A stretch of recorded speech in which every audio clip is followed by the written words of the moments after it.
Can you believe the Bible, and does it really matter? How can you be sure that the Bible is all it's cracked up to be? Join David Curry, a pastor, author, and worldwide traveller, as he shares his knowledge of many biblical places throughout the Middle East.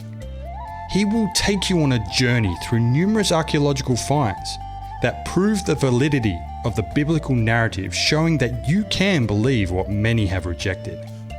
Welcome to the Biblical Wonders in the Middle East. Here is your host, Pastor David Curry. I wish to welcome you to our presentation today, when we'll be dealing with some of the amazing things that happened in Jesus' ministry in Israel. We go back something like 2,000 years, and Israel at that time was totally different to what we see today. Obviously, there were no cars and roads as we have them today. Donkeys were one of the main forms of transport, and interestingly enough, you still find donkeys being used today. These are used mainly by the many Arabs who live in Israel. You'll find many Arab ladies carrying their purchased goods on their heads, as they have for many centuries. Yes, many things have changed in Israel, but there are still some old customs existing among modern lifestyles. Places that were existing in Jesus' day, such as Nazareth, Bethany, Capernaum, Jericho, Cana, and Tiberias, are still there today, though in some cases their names have changed. First, let's go to Bethany, which is over the Mount of Olives from Jerusalem, which you can travel over by small pathways, or you can go by road around the Mount of Olives. Bethany was where Martha and Lazarus lived, and sometimes their sister Mary. Jesus had healed Mary, for she was demon-possessed, and he loved to visit this home. Today, a fairly elaborate home is reputed to be their Bethany residence. Not far away are several tombs, and one is supposed to be the tomb where Lazarus was laid when he died. It's not a large tomb, but on the outside is a channel where a stone could be rolled to seal up the tomb. This was, of course, very necessary while the body was decomposing. Inside, the tomb is not very large, although 2 or 3 people can go in and inspect the tomb together. We cannot prove that this was Lazarus' tomb, but we cannot prove otherwise, so it is reasonable to accept that this may have been the spot. Let's look together at John 11, where the story of Lazarus' death and resurrection unfolds. Now a certain man was sick, Lazarus of Bethany, the town of Mary and her sister Martha. It was that Mary, who anointed the Lord with fragrant oil and wiped his feet with her hair, whose brother Lazarus was sick. Therefore the sisters sent to him, saying, Lord, behold, he whom you love is sick. So when he heard that he was sick, he stayed 2 more days in the place where he was. Then after this he said to the disciples, Let us go to Judea again. The disciples said to him, Rabbi, lately the Jews sought to stone you, and are you going there again? We can see in this passage that Mary and Martha believed that Lazarus may have been healed by Jesus had he been there. However, the disciples had some reservations that he should go to Bethany because of people who did not believe in Jesus. Let's notice verses 11 to 14. These things he said, and after that he said to them, Our friend Lazarus sleeps, but I go that I may wake him up. Then his disciples said, Lord, if he sleeps, he'll get well. However, Jesus spoke of his death, but they thought he was just speaking about taking a rest and sleep.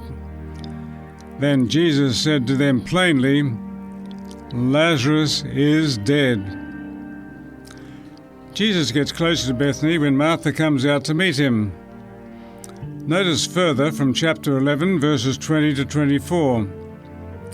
Then Martha, as soon as she heard that Jesus was coming, went and met him. But Mary was sitting in the house. Now Martha said to Jesus, Lord, if you had been here, my brother would not have died. But even now I know that whatever you ask of God, God will give you." Jesus said to her, "Your brother will rise again." Martha said to him, "I know that he will rise again in the resurrection of the last day." Well, it's very interesting that Martha knew about the resurrection when Christ will return. She thought that Jesus was referring to this time, when Lazarus would again be raised up. After a discussion about the resurrection, Jesus continued saying, "I am the resurrection and the life." Martha then went to get Mary, who, when she knew that Jesus was asking after her, arose and went to meet him also. She fell down at his feet and said, "Lord, if you had been here, my brother would not have died." It's interesting to follow the story as it is given in John 11. Let's do this. And he said, "Where have you laid him?" And they said to him, "Lord, come and see." Jesus wept. Then the Jews said, "See how he loved him?" And some of them said, "Could not this man who opened the eyes of the blind also have kept this man from dying?" Then Jesus, again groaning in himself, came to the tomb. It was a cave, and a stone lay against it. And Jesus said, "Take away the stone." Martha, the sister of him who was dead, said to him, "Lord, by this time there is a stench, for he has been dead for 4 days." And Jesus said to her, "Did I not say to you that if you would believe, you would see the glory of God?" Then they took away the stone from the place where the dead man was lying. And Jesus lifted up his eyes and said, "Father, I thank you that you have heard me. And I know that you always hear me because of the people who are standing by. I said this, that they may believe that you sent me." Now when he had said these things, he cried with a loud voice, "Lazarus, come forth!" And he who died came out bound hand and foot with grave clothes, and his face was wrapped with a cloth. Jesus said to them, "Loose him and let him go." Then many of the Jews who had come to Mary and had seen the things Jesus did believed in him. This is a wonderful story, and we can look forward to the resurrection of the last days that Martha believed in and to which she referred. At that glorious event, those who have accepted Christ as their personal Saviour and those who lived up to the light that they have known will be raised when Christ comes again. This gives us all a wonderful hope for our future, doesn't it? This story from Bethany enriches our faith in Christ and the amazing prophecies that he has provided for us to enlarge that hope. Well, you know, in the very next chapter of John, that is chapter 12, we have another interesting and important story, also from Bethany, where Christ raised Lazarus from the dead. This story is told in each of the Gospels. So, as I said, it's an important story. This time there's a feast at Bethany, which was put on by Simon, the mayor of the village. Simon had been healed of leprosy by Jesus, and because of this and the resurrection of Lazarus, he held a feast in Jesus' honor. As Mark records, Mary, whom Jesus had healed of having demon possession, came in with a flask of spikenard, which was a very costly perfume. This perfume was gathered from the valerian plant in the Himalayan mountains and taken all the way to Israel. Can you imagine what Mary had in her alabaster flask was worth a year's wages? As she poured this over Jesus' head and feet, that aroma filled the whole room. She had given all that she had in gratitude for her own healing. But now the critics started. Judas, who was soon to betray Jesus, blurted out that this should have been sold and the money given to the poor. He was in charge of the money bag used by the disciples and would have liked to have charge of this perfume money and probably used some for himself. But Jesus came to Mary's aid. Notice in Mark 14:6-9. But Jesus said, "Let her alone. Why do you trouble her? She has done a good work for me. For you have the poor with you always, and whenever you wish, you may do them good. But me you do not have always. She has done what she could. She's become forehand to anoint my body for burial. Assuredly, I say to you, wherever this gospel is preached in the whole world, what this woman has done will also be told as a memorial to her. Notice those last words. Wherever this gospel is preached in the whole world, what this woman has done will also be told as a memorial to her. This story is told over and over again. The reason being that it retells the gospel story. Jesus gave his all that we might be saved. Mary gave her all in order to anoint Jesus and give special thanks for what he had done for her. The gospel is about giving rather than getting. Mary gave, Jesus gave, and he wants us all to give. We give ourselves over to him that he might give us the life that belongs to him. He bestows upon us without measure his bountiful love and his amazing grace. As we've already noticed, the Apostle John wrote so many good things about Jesus. In John 9, there's another amazing story, another biblical wonder in the Middle East. John 9, 1-2. Now as Jesus passed by, he saw a man who was blind from birth. And his disciples asked him, saying, Rabbi, who sinned, this man or his parents, that he was born blind? Notice that this man was born blind. But the question the disciples asked Jesus, who sinned that he was born blind? Did he sin or did his parents sin that he was born blind? It's obvious that the man himself could not have sinned. He was born blind. How could he sin in the womb or at birth? But Jesus made it clear that neither he nor his parents sinned to cause his blindness. In verse 5, Jesus said, As long as I am in the world, I am the light of the world. Jesus was about to give this blind man something that he never dreamt would happen to his blind eyes. Interestingly enough, Jesus spat on the ground and made mud with his saliva. Then it would seem to us that he made matters worse by putting this mud on the blind man's eyes. Then he told the man to go and wash in the pool of Siloam. What an amazing group, when he did exactly what Jesus asked him to do and came back seeing. This man who had begged for most of his life could now see. I think we can imagine him making his way to the pool of Siloam. He would descend the steps there and perhaps kneel down and cup water in his hands and throw it over his eyes. Immediately, he could see the wall on the other side of the pool. He would look further up and perhaps for the first time in his life see a bird flying in the sky. Then he quickly made his way up the steps and back to the crowd that Jesus had left, wondering what would happen to this blind man. And there he is, able to see them all. They then took the man to the Pharisees. The chapter tells us that it was the Sabbath when this miracle had taken place.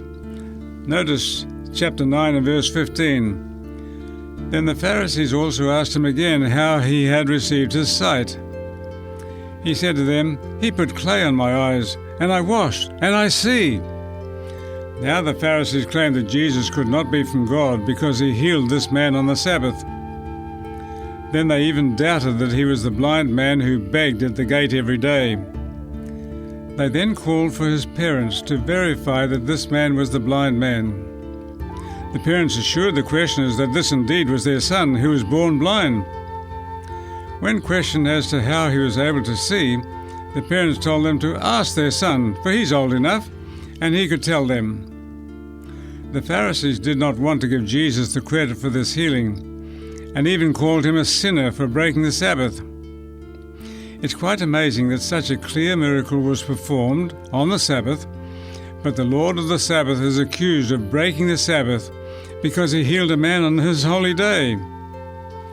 It's interesting to note how many times in the Gospel Jesus heals people on the Sabbath. In our last presentation, we shared the giving of the commandments of Mount Sinai to the children of Israel. The fourth commandment, remember the Sabbath day to keep it holy, was no less important then than it is today. Israel were told very clearly to remember this day and not to work on it. When Jesus came to earth, he revealed how important it was to keep the Sabbath, but also to do good on the Sabbath, particularly when it came to restoring health to people. The healing of this blind man was one such example. You know, in today's society, we do not close hospitals on the Sabbath. Doctors and nurses are needed to care for the sick and, where possible, restore them to health. My church, the Seventh-day Adventist Church, operates more hospitals and clinics around the world than any other Protestant church. We roster nurses and doctors for their work, so they can also enjoy the privileges of worshipping on the Sabbath when not required to be on duty at their hospital or clinic. The blind man was healed on the Sabbath, and would you believe it? The Pharisees excommunicated him from the synagogue worship services, for he claimed that his healer must be a prophet and not a sinner. He then himself came to recognize Jesus as the Son of God, who was the light of the world, and gave to this man sight and a greater vision of the light. When John is concluding his gospel, he says in John 20:30 and 31, "And truly Jesus did many other signs in the presence of his disciples, which are not written in this book. But these are written, that you may believe that Jesus is the Christ, the Son of God, and that believing you may have life in his name." John is clearly saying that he's written enough of the miracles that Jesus performed that his readers might believe in Jesus, the Son of God, who was indeed the Messiah, predicted by so many prophets in the Old Testament. Let's now come to a very old city known as Beit Shean. This city also had a Greek name, Scythopolis.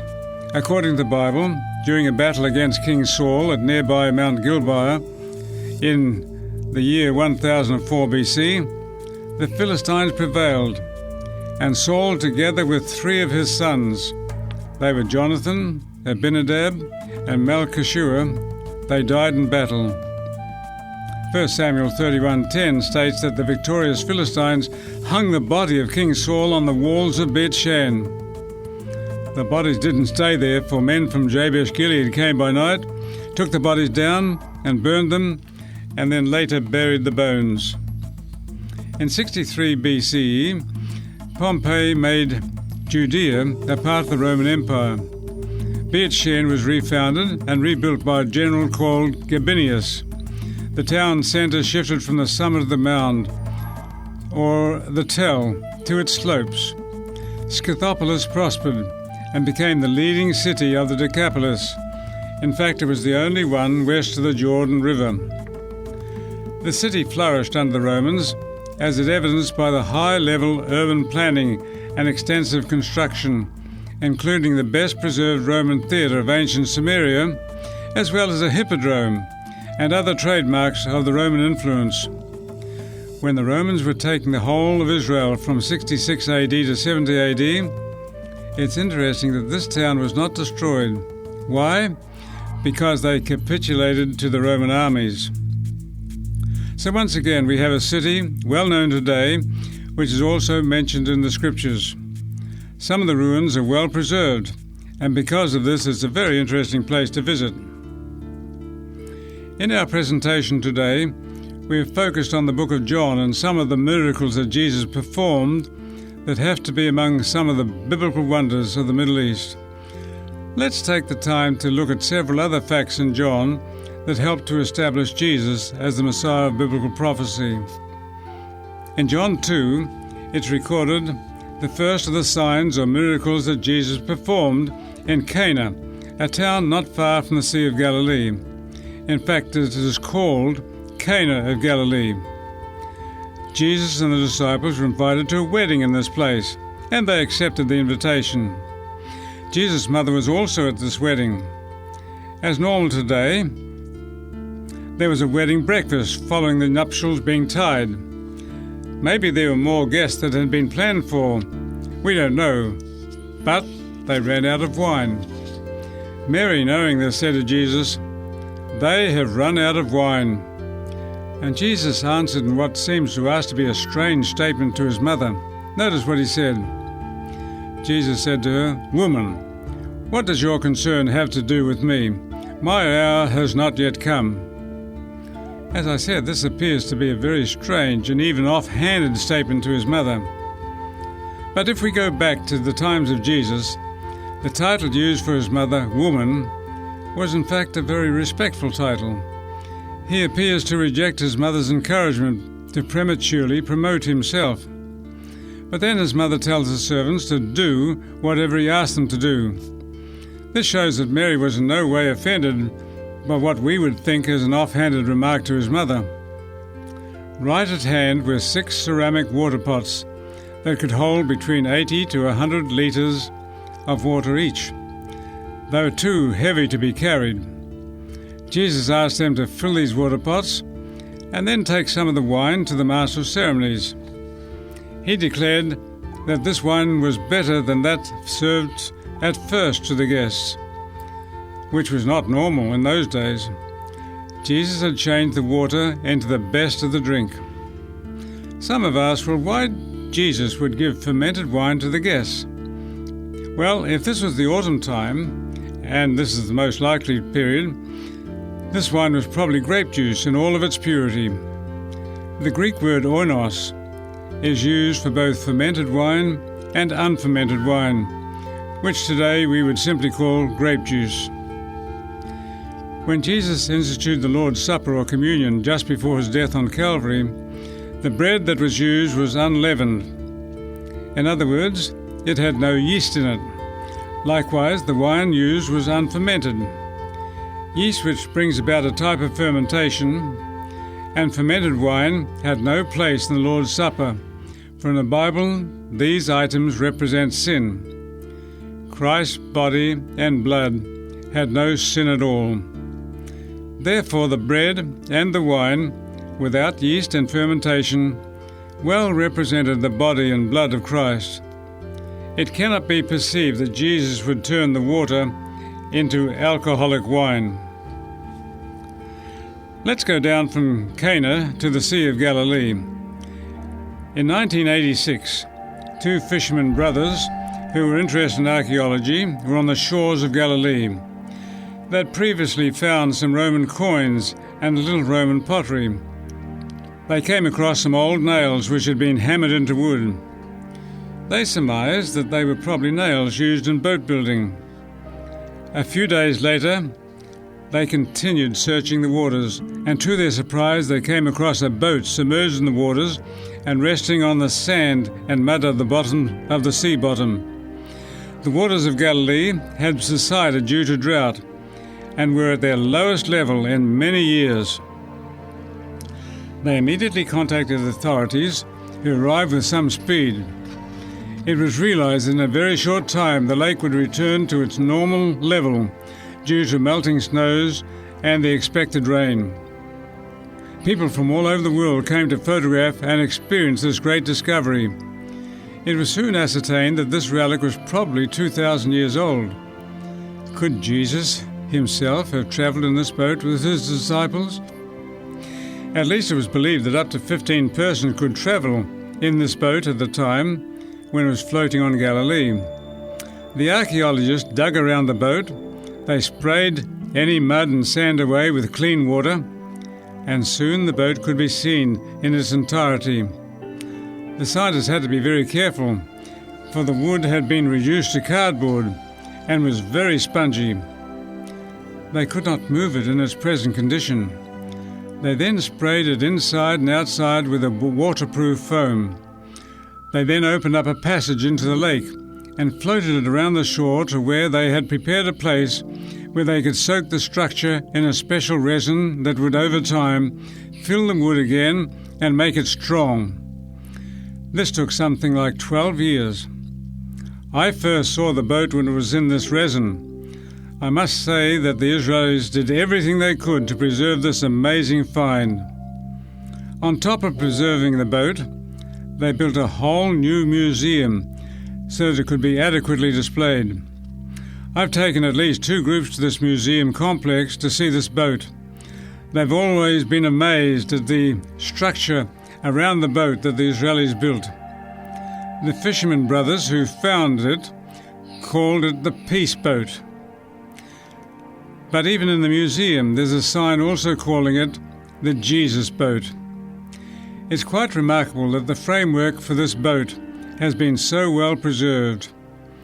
When you think of it, being under fresh water for approximately 2,000 years, it almost boggles the mind that it still exists. It's wonderful how the Israeli scientists and archaeologists work together to preserve and exhibit this boat as we see it today. We will never know, but wouldn't it be amazing if Jesus and the disciples used this boat and met the storms on Galilee? One thing we do know, and that is that Jesus will help us over the storms of life that we may face today. He is ever ready to assist us when the tempter endeavors to take control of our lives. Pray to Him, worship Him, and plan to live with Him throughout eternity. His miracle-working power is available to us today. That's amazing, isn't it? It's really wonderful.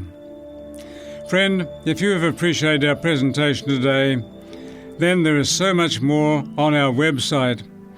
That website is 3abnaustralia.org.au, and you can find that on your computer, your iPad or your iPhone. That is again 3, that's the numeral 3, abnaustralia.org.au. When the website comes up, then press on listen and you'll find these presentations and many others that may interest you. By the way, if you enjoy listening to podcasts, you'll find this on many popular podcast directories as well.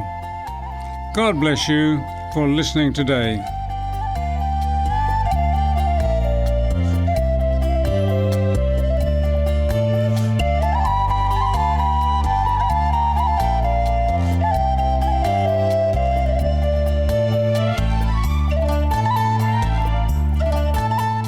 You've been listening to Biblical Wonders in the Middle East with Pastor David Curry.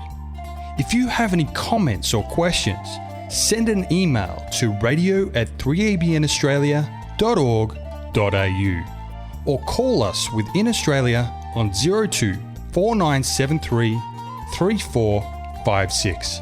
We'd love to hear from you.